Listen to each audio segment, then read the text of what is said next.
পাখিগুলি কীরকম করে ডাকছে। তারাও প্রতিদিন এই জায়গাতেই থাকে, আর এত অপরিষ্কার করে কি আর বলবো, কিন্তু অপরিষ্কার করলেও কিছুই করার মতো না। ওদেরও তো একটা বাসস্থানের দরকার, সেই জন্যই তো আমি কিছু বলি না।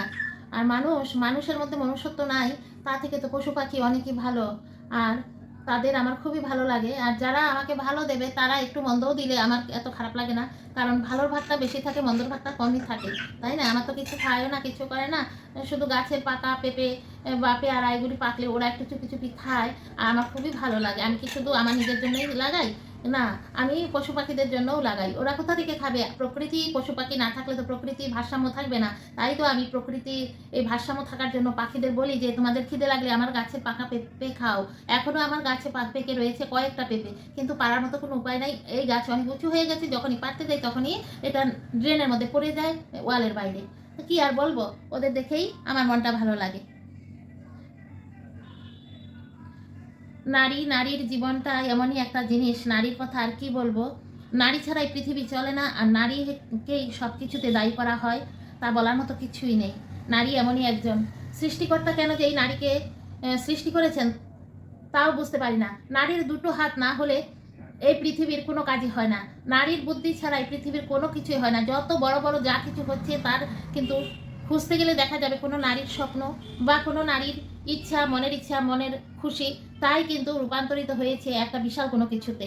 আর সেই নারীর কিন্তু কত অবহেলা। এই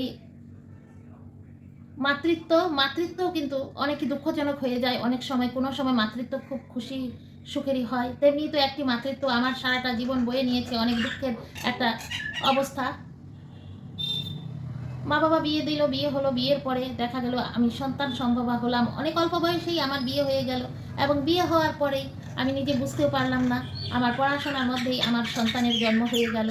আর সন্তান যখন সম্ভবা হয়ে গেল তখনই কিন্তু যার সঙ্গে বিয়ে দিল তার কিন্তু কোনো কিছুতেই তার কোনো মন লাগে না, না চাকরি বাকরি, না কাজকর্ম, সে কেবল পরকীয়া ভবঘুরে এই করে। সব কিছু আমি বুঝতাম, কিন্তু বুঝলেও কিন্তু আমি কাউকে কিছু বলতাম না, আমি নীরবে শুনে যেতাম। কারণ আমি বলতাম না এটাই যে বললে ওর মা বাবা কিছুতেই আমাকে সাপোর্ট করবে না। আর আমার মা বলতো যে ওরও বয়স কম, যখন ওর বয়সটা একটু বাড়বে তখন যাই করবে সব ভুলে যাবে, আর একটা সন্তানের মুখের দিকে যখন বাবা ডাক শুনবে তখন কিন্তু ওর নিজের দায়িত্ব কাণ্ডজ্ঞান সব বেড়ে যাবে।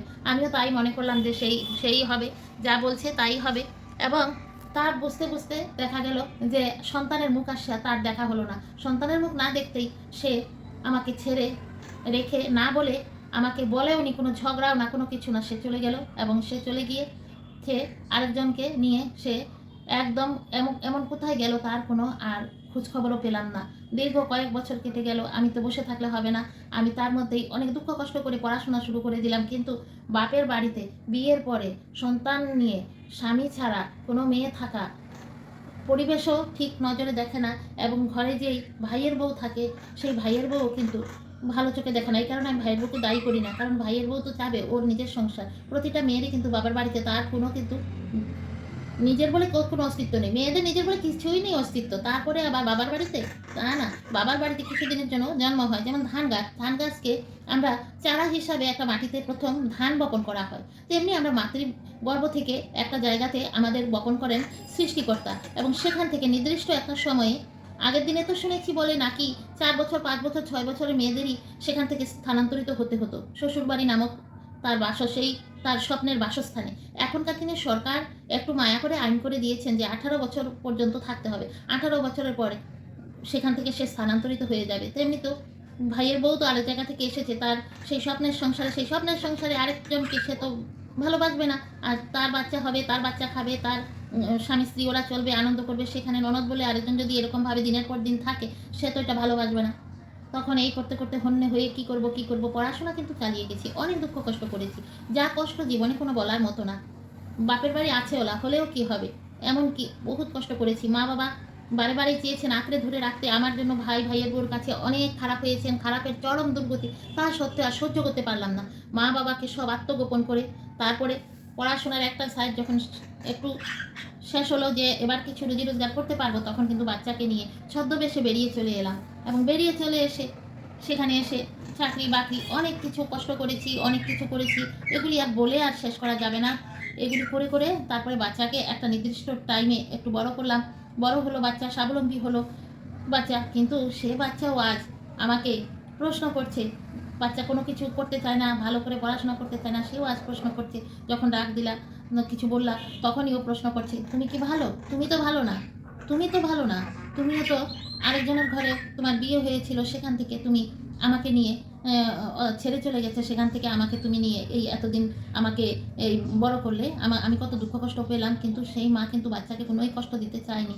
অনেক মা কিন্তু নিজে কষ্ট করেছে, তার বাচ্চার গায়ে ছিটে ফোঁটা করতে দেয়নি। এখন এই করতে করতে মায়ের মধ্য বয়সে সে দাঁড়িয়ে গেছে, কোন দিকে কোন শখ গেছে, কোনো সময় সেই শখ করতে পারেনি। কত সময় কত কাপড়, কত এই কত সেই, কত হাসি খুশি জীবনে কিছুই সে করতে পারেনি। তার ঘুরে ফিরে তার সন্তান, সে যদি এভাবে পয়সা নষ্ট করে, তাহলে তার সন্তানকে কি করে পালবে, কি করে খাওয়াবে, কি করে বড় করবে, কি করে ওকে নিয়ে একটা ভবিষ্যৎ সুন্দর জীবনে প্রবেশ করবে। তার জীবনে যেমন দুঃখ না, আজ হায় রে আল্লাহ, আজ সেই সন্তানই বলছে যে তখন গলা চিপে মেরে ফেলতে পারলে না, তখন তো গলা চিপে মেরে ফেলতে পারতে, এখন কেন এটা চাইলে দিচ্ছ না, এই করছো না, সেই করছো না, হেনা করছো না, তেনা করছো না, তুমি আমাকে জীবনে কি করলে? হ্যাঁ, যখন দেখেছে তোমাকে ফেলে চলে গেছে, তখনই তুমি গলা টিপে মেরে ফেলতে পারতে। বহুত দুঃখ, বুক ভরা সেই দুঃখ নিয়ে সেই মা চলছে এই পৃথিবীতে। হবে কি সেই মার কোনোদিন জল? সেই মার মুখে কি ফুটবে হাসি? সেই মা কি তার সন্তানের মনে একটু রত্তি জায়গা করে নিতে পারবে? জানি না। তার নামই নারী, তার নামই নারী। এই নারী না হলে এই পৃথিবীতে কিচ্ছুই হয় না। জল যেমন, তার জল ছাড়া এই পৃথিবীর দূষণমুক্ত হতে পারে না। আমাদের যে কোনো কিছুতেই পবিত্রতায় আমাদের জল, জল দিয়ে আমরা সব কিছু করি। জল যদি একটা দিন ৫ ঘন্টা ৪ ঘন্টা যদি আমরা জল না পাই, তাহলে আমার বাড়িঘর সব কিছুই আমরা দেখব একদম নোংরা, অপরিষ্কার। সব কিছু আমরা নিজেরা পরিষ্কার হই, বাসন-কোসন ধুই, কাপড়-চোপড় ধুই, যাবতীয় সব কিছু সেই জল খেয়ে আমরা বাঁচি। তেমনি একটা পুরুষ যদি একটা নারী না থাকে, নারী নামক শিল্পীটি যদি পুরুষের পাশে না থাকে, তাহলে সেই পুরুষের জীবনে কোনোই সৌন্দর্য থাকবে না। আর নারী নামক শিল্পীটি যদি দেখা যায় তার অঙ্কনের পদ্ধতিটা ভালো না থাকে, সাজানো গোছানো যদি ভালো না থাকে, তাহলে সেই পুরুষের ঘরে কোনোদিন লক্ষ্মী থাকবে না। নারী নামক সেই মানুষটি যদি না থাকে, তাহলে সেই বাড়িতে কোনো সময় কিন্তু কোনো লক্ষ্মীর বাসস্থান হয়ে উঠবে না। একটা ঘর চলবে না, একটা ফ্যামিলি চলবে না, একটা সমাজ চলবে না। এবং যেই পরবর্তী যুগে একটার পর একটা বংশ আমাদের ধরে রাখতে হয়, যে একটা গাছেরও বংশ থাকে, সব কিছুতেই সৃষ্টিকর্তা নারীদের উপরে সেই এত বড় ভূমিকাটা দিয়েছেন। কেন? পুরুষদের উপরেও তো দিতে পারতেন, কিন্তু সেই নারীর কি অবস্থা? সেই নারী, কোনো কোনো নারীর ক্ষেত্রে দেখা যায় তার স্বামীর মনেও এতটুক জায়গা থাকে না। সে একটা দেখা যায় পরিচারিকার থেকেও অধম হয়ে একটা সংসারে একটা জীবন কাটিয়ে নেয় এ আশায় যে কোনো সময় আমার হয়তো বা সুখ হবে, হয়তো বা তার মনে এতটুকু আরত্রি মনের মধ্যে আমার জন্য একটা জায়গা করে দেবে সৃষ্টিকর্তা, কিন্তু না, দেয় না। যার প্রথমে হয় না তার কোনো দিন হয় না।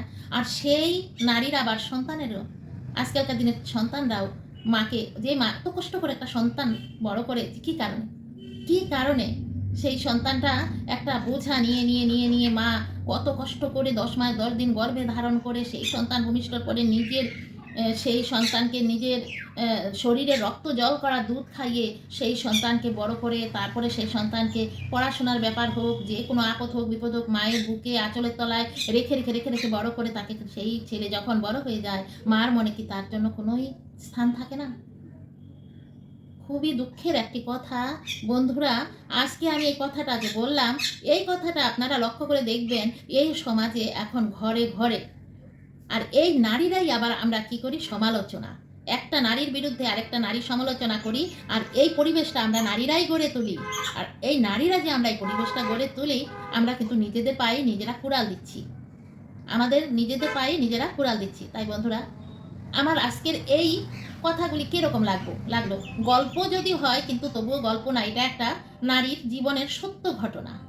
আমাকে আমার পরিচিত একটা বোন আমাকে এই কথাগুলি বলেছেন আমার ঘরে এসে, আমি শুনে আমার মনে অনেক দুঃখ এসেছে, আমি কান্না করেছি। তাই বন্ধুরা, এইগুলি যে একটা আমাদের অত্যাচার চলছে, এটা তো আমাদের বিশাল একটা অত্যাচার। মানসিক অত্যাচারটা কিরকম জানেন? গলাতে যদি টিপ দিয়ে না মারে, কতক্ষণ পরে পরে এক টিপ দেওয়া, এতে কি হয়, শ্বাসরুদ্ধ হয়ে আবার ছেড়ে দেয়। সেই রকমই সন্তান বা স্বামী আমাদের এই নির্যাতন করেন, ঘরে ঘরে দেখা যায় অনেক মেয়েদের। সেটা থেকে কি আমাদের কোনো মুক্তি নেই? যত বেশি পড়াশোনা করছে নারীরা, তত বেশি এই সমস্ত দুঃখ কষ্টের সম্মুখীন হচ্ছে। আর ছোট থাকতে পড়াশোনা করছে, মা বাবা পড়াশোনা করছে, আমার মেয়ের জীবনটা খুব সুখের হবে। হয় কি সুখের? যত বেশি পড়াশোনা করছে তত তার দায়িত্ব বেড়ে যাচ্ছে। বিয়ের পরেও স্বামীর বাড়িতে তার দায়িত্ব কেউই নেয় না। সে যেহেতু পড়াশোনা করেছে সেই সবাই বলে, "তুমিও তো কিছু করো, তুমিও একটা কিছু করো।" কিন্তু যে সমস্ত মেয়েরা, আমি নিজের ধর্মেই বুঝি যে বাহিরগামী, অর্থাৎ বাইরে গিয়ে রোজগার করতে হয়, তাদের কিন্তু দেখা যায় যারা লেখাপড়া বেশি দূর করেনি, স্বামীর ঘরে বিয়ে হয়ে এসেছে, এই সমস্ত মেয়েদের শুধু রান্না বান্না, সন্তান বড় করা, শ্বশুর-শাশুড়ি সেবা করা। আর আমাদের ওটাও আছে, সঙ্গে আমাদের রোজগারও আসছে। আমাদের এর ভেতরে কি আমাদের দায়িত্ব, কাণ্ড, জ্ঞান সব কিছু আমাদের একটা মানে পুরুষ থেকে আরও আমরা বেশি করতে হয়। কিন্তু তার পরিমাণে কি কোনো সম্মান পাই? এই সমাজে সম্মান পাই? অনেকেই কিন্তু লজ্জায়, লোকলজ্জার ভয়ে, সমালোচনার ভয়ে সব কিছু বুকের মধ্যে আটকিয়ে জড়ো করে সেই দুঃখের বোঝা নিয়ে এই পৃথিবী থেকে চিরবিদায় নেয়। কেমন লাগলো আমার আজকের ভিডিওটা? আমার যে সমস্ত বন্ধুরা দেখছেন, আপনারা মিলিয়ে নেবেন তো আমার কথাগুলি সঠিক কিনা। তাই বন্ধুরা রাখছি। রান্নার ফাঁকে হঠাৎ কথাগুলি মনে পড়ে গেল, তাই তো দেখুন আমি সিঁড়ির মধ্যে বসে রয়েছি। বসে বসে আপনাদের সঙ্গে এই কথাগুলি একটু আলোচনা করলাম। এটা কোনো ভিডিও না, কিন্তু আমার মনের মধ্যে এলো, তাই আমি আপনাদের সঙ্গে আলোচনা করলাম। তাহলে টাটা বন্ধুরা, সবাই সুস্থ থাকবেন। আর দৈনন্দিন জীবন চ্যানেল 2 এর ভিডিওগুলি অবশ্যই দেখবেন। নতুন বন্ধু হলে একটা লাইক দেবেন, আর সমস্ত বন্ধুরাও লাইক দেবেন। আর নতুন বন্ধুরা বেল আইকনটি প্রেস করে রাখবেন, আর আমার চ্যানেলটি সাবস্ক্রাইব করে রাখবেন। তাহলে যখনই আমি এরকম নিত্য নতুন ভিডিও দেব আপনাদের কাছে চলে যাবে। আর যারা ফেসবুক থেকে দেখছেন সেই সকল বন্ধুরা আমার ইউটিউবের চ্যানেলটি একটাবার এসে ঘুরে যাবেন আর আমার চ্যানেলটি সাবস্ক্রাইব করবেন। আর ইউটিউবের বন্ধুরা ফেসবুকে গিয়ে আমার প্রোফাইলটি একবার চেক করে আসবেন, আমার পরিবারটি কেমন, এবং একটা লাইক দেবেন, আর ফলো দিবেন, আর কমেন্ট করবেন। কেমন বন্ধুরা? সবাইকে আরও একটা নতুন ভিডিও আবার নিয়ে আসা পর্যন্ত আজকের মতো টাটা জানাচ্ছি। সবাই ভালো থাকেন আর দেখতে থাকুন দৈনন্দিন জীবন চ্যানেল 2 এর ভিডিওগুলি। টাটা।